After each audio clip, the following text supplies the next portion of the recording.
6 astuces pour être classe et élégante sans se ruiner. Je pense que c'est des astuces qu'on a toutes envie de connaître, donc ne vous inquiétez pas, même si vous n'avez pas un budget ultra élevé, c'est possible d'être classe et élégante avec un petit budget. Et c'est parti, je vais tout vous dire. Bonjour et bienvenue sur ma chaîne YouTube. On se retrouve donc aujourd'hui pour une toute nouvelle vidéo. Donc comme je vous l'ai dit, c'est ultra important d'être élégante, d'être classe, c'est la base. Et aujourd'hui donc je vais vous donner 6 astuces pour l'être, mais avec un petit budget. Donc pas besoin de vous ruiner, pas besoin de mettre des milliers et des cents dans des vêtements, du maquillage, etc. On va voir les astuces pour faire ça intelligemment. Et donc déjà la première chose à faire, et ça c'est quelque chose dont je vous ai déjà parlé dans mes autres vidéos et qui est juste primordial justement pour vous faire économiser de l'argent et pour vous sentir bien, c'est donc de connaître votre morphologie et votre colorimétrie. Donc en fait tout simplement parce que quand vous allez connaître votre morphologie, ça va vous permettre de vous habiller donc de façon à vous mettre en valeur. Ça j'ai l'impression de vous le répéter dans toutes les vidéos, mais en fait c'est tellement la base que je suis obligée de le mettre à chaque fois. En connaissant votre morphologie, donc vous allez connaître les vêtements qui vont vous mettre en valeur et donc ça va vous permettre de vous diriger vers les bons vêtements. Donc quand vous allez faire votre shopping, vous n'allez pas dépenser des sous inutilement dans des vêtements que vous trouvez beaux mais qui ne sont pas beaux sur vous. Et du coup ça va être la même chose avec la colorimétrie. Il est très important de connaître votre colorimétrie, de connaître votre saison, savoir quelle palette de couleurs vous correspond, puisque du coup quand vous allez aller faire votre shopping ou faire votre shopping en ligne, vous allez vous diriger que sur des couleurs qui vous vont au teint. Parce que c'est pareil, des fois on trouve un vêtement hyper magnifique sur quelqu'un qu'on a vu sur Instagram ou quoi, on va vouloir le porter mais sur nous on va avoir le teint hyper terne, ça va pas nous embellir, donc ça ne sert à rien de le porter. Ce qui est bien c'est qu'aujourd'hui dans beaucoup de boutiques ils proposent un vêtement de plusieurs couleurs, donc c'est pas mal. Après c'est pas pour tous les vêtements malheureusement, mais parfois ils le font. Et donc ça aussi ça vous fera des économies, puisque du coup vous allez être mise en valeur, vous allez être belle, vous allez être classe, élégante, mais avec des couleurs qui vous vont, qui vous mettent en valeur, donc que demander de plus. Ensuite, la deuxième chose à faire, ça va être de désencombrer votre dressing. Donc il est très important de faire votre tri de dressing assez régulièrement, je dirais à peu près tous les 4 mois. Moi je sais que là je l'ai fait hier et franchement j'ai déjà enlevé plein de choses alors que je l'avais fait il y a pas très longtemps et j'avais aussi enlevé plein de choses. En fait c'est vraiment important puisque du coup vous allez enlever tous les vêtements déjà qui sont abîmés ou les vêtements que vous ne mettez plus et vous allez vous demander pourquoi vous ne les mettez plus, qu'est-ce qui fait que vous n'avez plus d'intérêt pour ce vêtement. Des fois donc c'est parce qu'on l'a pas mis depuis très longtemps, parce que c'est plus notre style, parce qu'on n'a pas eu de tenue à faire avec.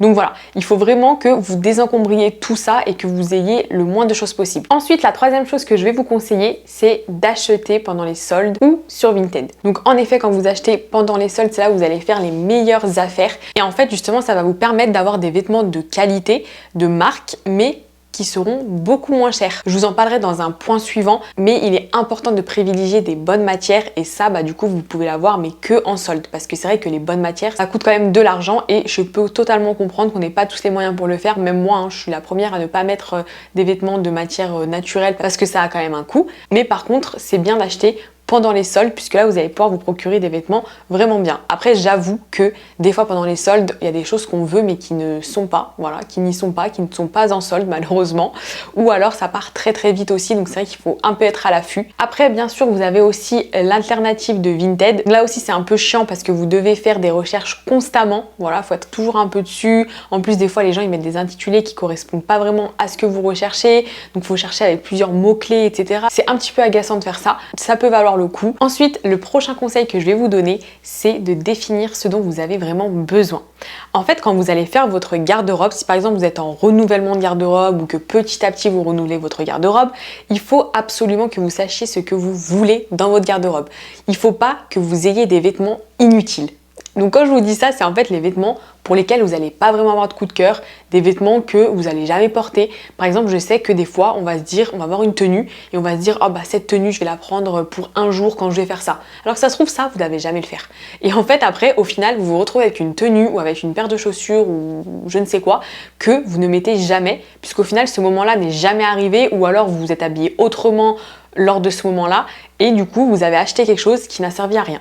Donc vraiment il faut que vous preniez uniquement, que vous achetiez uniquement des vêtements qui vont vous servir, que vous savez pertinemment quand vous allez les mettre et que ça va être souvent. Aussi du coup pendant votre shopping, donc que vous achetiez en ligne ou en magasin, quand vous allez faire l'essayage, si vous n'avez pas le coup de cœur, moi je vous conseille de rendre. Même si vous trouvez ça beau et que vous sentez bien dans le vêtement, si vous n'avez pas ce coup de cœur, ça ne sert à rien. En ayant fait l'expérience, je sais pertinemment que c'est des vêtements qu'on ne va jamais mettre. Voilà. Personnellement, moi quand j'étais plus jeune, c'est ce que je faisais. Il y avait des vêtements que j'achetais comme ça et j'avais pas forcément le coup de cœur, mais je me disais oh bah quand même j'aime bien, sans plus, mais j'aime bien quand même, donc tant pis, je vais le prendre. Non, non, non. Déjà aussi, une chose, c'est que quand vous essayez, si vous n'avez aucune idée de la tenue que vous allez réaliser dans vos têtes, pareil, ça ne sert à rien parce que c'est un vêtement que vous n'allez jamais assortir avec quoi que ce soit et du coup que vous n'allez jamais porter. Donc ça vraiment, pareil, c'est un gain d'argent. Moi je sais qu'il y a plein de vêtements que j'ai rendus comme ça et je le fais très souvent. Moi je fais surtout mon shopping en ligne, je préfère parce qu'en magasin, j'aime pas du tout. Et du coup en fait j'essaye, des fois je réessaye. En plus j'essaye avec des tenues, voilà, des fois pour me faire une tenue, pour voir un peu comment ça va. Et si je vois qu'il y a un truc qui va pas, qu'il y a un petit hic, je rends tout de suite. Même si j'aime bien le vêtement, en soi je l'aime bien, mais qui me met pas plus que ça en valeur. Je me dis oh je sais pas avec quoi je vais le mettre, je sais pas quand je vais le mettre, je renvoie et voilà, c'est beaucoup mieux. Et au final, vous savez quoi? Plus tard, j'ai pas de regrets. Je me dis pas ah bah mince, là j'aurais bien mis ce vêtement là que j'avais acheté tel jour et que j'ai rendu. Non, voilà, franchement, je peux vous dire, ça m'est jamais arrivé. Donc, rassurez-vous, quand c'est comme ça, c'est que il fallait pas le prendre. Voilà, valait mieux le renvoyer. Ensuite, la cinquième astuce que je vais vous conseiller, et je vous le conseille très souvent, et je sais qu'il y en a qui ne sont pas d'accord, mais pourtant c'est réel. Si vous voulez avoir un look classe et élégant, c'est de porter des couleurs neutres. Alors, pourquoi je vous dis ça? Donc déjà parce que la classe et l'élégance, ça passe aussi par des couleurs neutres. Ça sera moins élégant d'avoir des couleurs flashy, même si bien évidemment, vous avez des looks avec des couleurs flashy qui sont très très très beaux. Mais pourquoi je vous dis ça, c'est qu'en fait les matières qui ne sont pas de bonnes matières naturelles, etc., telles que le polyester par exemple, et ben quand vous allez avoir un vêtement, par exemple rose flashy, violet flashy, vert flashy, de cette matière-là, ça va se voir que c'est pas de la qualité. Tandis que quand c'est noir, c'est blanc, ça se voit beaucoup moins. Mais quand c'est des couleurs flashy, en fait ça se voit trop, et donc du coup votre look va être un petit peu cheap, et ça sera pas classé et élégant. Donc quand c'est comme ça, quand vous prenez des matières qui ne sont pas nobles, on va dire, et ben il vaut mieux opter pour des couleurs neutres. Voilà, tout simplement. Parce que, je sais pas si vous avez remarqué, je vais vous donner un exemple très simple, mais par exemple, top en satin. Satin, on va dire que c'est la matière un peu cheap, et soit ça va être la matière plus noble. Quand vous avez par exemple une robe en satin rose et une robe en soie rose, franchement, ça n'a rien à voir. La qualité, ça crève les yeux. Le satin, des fois, il fait pas de qualité, des fois, on dirait carrément des déguisements, hein, quand vous prenez des satins vraiment merdiques, alors que la soie, ça glisse, c'est vraiment très très joli, on voit vraiment la différence. Tandis que si, par exemple, vous prenez une robe satin noir et soie noire, ça se verra moins parce que du coup, la couleur sera pas flashy et du coup, on verra moins que le satin peut faire cheap, par exemple, même si des fois aussi, pareil, il y a certains satins noirs qui font un peu cheap aussi, hein, mais ça se verra moins. Et enfin, le dernier point que je vais vous conseiller, c'est de faire un make-up simple et raffiné. Quand vous avez un make-up simple, qui est épuré, que vous n'êtes pas trop surchargé, c'est beaucoup plus élégant, c'est beaucoup plus joli à voir, c'est beaucoup plus propre. Voilà, on l'a toujours dit et c'est connu, c'est vrai que quelqu'un qui va être maquillé de façon un petit peu, je dirais pas vulgaire, mais vous savez, avec énormément de maquillage, que les lèvres sont ultra mises en avant, qu'il y a les yeux charbonneux, des faux cils hyper longs, ça sera beaucoup moins classe que si vous avez un make-up déjà adapté à votre couleur de peau, avec des teintes un peu rosées, nude, une bouche nude, les yeux légèrement maquillés, peut-être simplement un trait de liner ou alors un bel ombré ou quelque chose comme ça avec des couleurs claires, ça n'a rien à voir. Pareil avec des cils, soit avec un petit peu de mascara ou alors des faux cils légers, vous savez comme je mets moi, hein, sur le côté comme ça en mode œil de biche.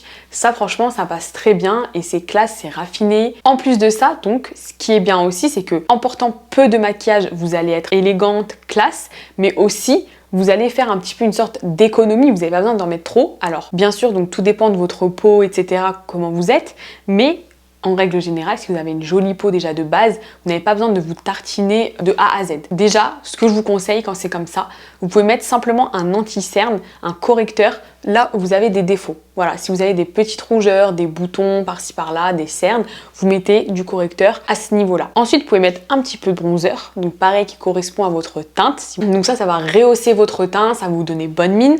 Ensuite, vous optez également pour un petit blush, donc pareil, en fonction de votre teinte de peau, plutôt rosé, plutôt pêche, à vous de voir. Ensuite, comme je vous disais, soit un petit trait de liner si vous savez les faire, parce que c'est pas évident, ou sinon, pareil, par rapport à votre couleur des yeux, et ça par contre je vous le conseille quand même d'en avoir une, je vous conseille d'avoir une palette de fard à paupières qui correspond à votre couleur des yeux. Ensuite pareil, un petit mascara ou un petit peu de faux cils. En plus les faux cils, comme je vous avais dit, on les trouve sur Shein à seulement 4 €, donc franchement vous n'allez vraiment pas vous ruiner avec ça. Et pour la bouche, vous pouvez opter donc pour un petit crayon à lèvres ou simplement un petit gloss un peu rosé. pareil, vous n'êtes pas obligé d'en faire des tonnes, ou même un petit rouge à lèvres rosé, pêche, quelque chose de nude, et éventuellement avoir un petit rouge à lèvres rouge quand vous faites des looks un peu plus glamour et élégants pour une soirée ou quoi. Donc après, bien évidemment, le maquillage, ce n'est pas donné non plus, j'en suis bien consciente et je sais qu'il n'y a pas tout le monde qui a les moyens. Après, aujourd'hui, heureusement, il y a des marques de maquillage pour tous les budgets. Et donc, si vous avez un budget assez restreint ou vous n'avez pas non plus trop d'argent à mettre dans votre maquillage, vous pouvez avoir des marques qui proposent du maquillage abordable, donc notamment chez NYX. Voilà, le maquillage est très abordable. Chez L'Oréal aussi, vous avez du make-up qui est abordable. Après, par contre, il y a quand même un truc sur lequel je vous conseille, et je vous en ai parlé à l'instant, c'est de mettre par contre un peu plus d'argent dans votre palette pour les yeux, parce que très sincèrement, une palette de fard à paupières, ça vous dure une éternité. Déjà parce que vous n'allez pas le faire tous les jours. On va pas faire tous les jours notre ombré, notre dégradé, etc. sur les yeux. Enfin, des fois, c'est long quand même, et je pense que vous n'avez pas spécialement le temps de faire ça, donc faire juste un petit trait de liner ou même juste du mascara, c'est amplement suffisant. Donc, votre palette, elle va vous faire vraiment très longtemps. Moi, personnellement, je suis quelqu'un qui me maquille assez régulièrement. Il y a des fois où je peux passer une semaine entière à me faire mon dégradé sur les yeux. Et franchement, pour vous dire, ma meilleure amie m'avait acheté une palette il y a quelques années de ça pour mon anniversaire. Franchement, je sais même plus en quelle année c'était. Je l'ai encore, la palette, je l'ai encore et j'ai terminé encore aucun fard. Donc franchement, pour vous dire, c'est vraiment un bon investissement entre guillemets parce que vous allez certes payer cher, et encore je vous dis cher, mais c'est aller entre 40 et 50 euros, mais ça va vous faire hyper longtemps. Donc ça par contre, voilà, je vous conseille vraiment de mettre un peu le prix. Je vous conseillerais aussi de mettre le prix sur d'autres produits comme le bronzer, le fond de teint, le blush, mais ça se termine plus vite. Donc en effet, vous pouvez trouver des alternatives qui tiennent très bien. Et aussi pour faire tenir votre maquillage assez longtemps, vous pouvez utiliser un fixateur. Voilà, comme ça, même si vous avez du maquillage un peu plus bas de gamme, ben il tiendra quand même avec le fixateur que vous avez appliqué. Et ben voilà, du coup c'est la fin de cette vidéo. Bon, ça a été rapide cette fois-ci parce que je vois que ça fait que 20 minutes que je vous parle. Je vous ai déjà donné pas mal d'astuces pour être classe et élégante sans vous ruiner. J'espère que cette vidéo vous aura plu. N'hésitez pas à me dire ce que vous en avez pensé dans les commentaires, et aussi si vous avez des idées de prochaines vidéos, ben, n'hésitez pas aussi à me le dire en commentaire parce que je prends toutes vos idées. Bien évidemment, n'hésitez pas à liker la vidéo. Et si vous êtes tout le temps au rendez-vous, je vous le dis à chaque fois, mais si vous êtes là tous les dimanches et que vous n'êtes pas encore abonné, alors abonnez-vous. Sinon, comme d'habitude, on se retrouve tous les jours du lundi au vendredi sur Instagram et TikTok pour vous sublimer, pour glow up. Et on se dit à dimanche prochain pour une toute nouvelle vidéo.